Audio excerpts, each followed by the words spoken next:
I knew that Spezi was in trouble, but I didn't think that they would come after me until I walked out of my apartment in Florence. The phone rang. It was the police, and they demanded to know where I was. They were coming to me immediately.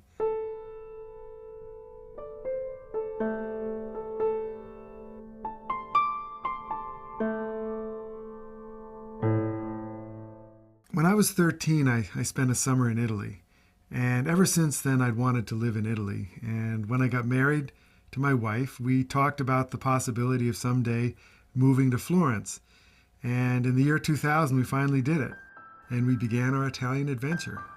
I met Mario Spezi because I was writing a novel which was going to be a murder mystery based in Florence. And I needed to do research, and he was the top crime journalist in Tuscany. But at the end of the conversation, he asked me where I lived. And I said I lived in the little town of Giogli.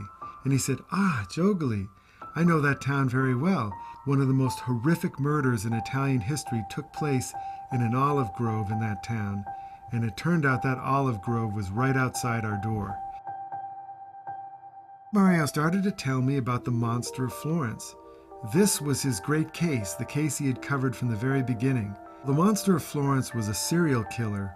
His first killing was in 1974, and then he killed in rapid succession from 81 to 85. He killed, in the end, 7 couples. He would kill them in the most calculated and careful ways. He would kill the man first, and then he would drag the woman off, kill her, and mutilate her. I said, Mario, we've got to write about this. At a certain point, Spezi shared with me information that he had gathered which pointed very strongly to a suspect. And I said to Mario, we have to interview him.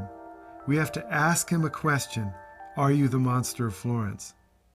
So we just showed up at his house at 10 o'clock at night. This man knew everything about the Monster of Florence case. Everything. He was very friendly, smiling all the time, a very charming person. Finally, Spezi zeroed in and asked him, are you the Monster of Florence? His answer was chilling. It was almost like a challenge to us. It was like, you think I'm the Monster of Florence. I know I'm the Monster of Florence, but you can't do anything about it. And when we left the apartment, he bent down and very quietly he said something very threatening to Mario. The chief inspector, who was running the Monster of Florence investigation, did not think that this was the work of a lone psychopath. His theory was that it was the work of a satanic sect. There's an Italian television program, and Mario Spezi went on this program, and he ridiculed this satanic sect theory. The chief inspector Giutteri, he's a Sicilian. You don't get up on national television and ridicule a Sicilian and expect to get away with it.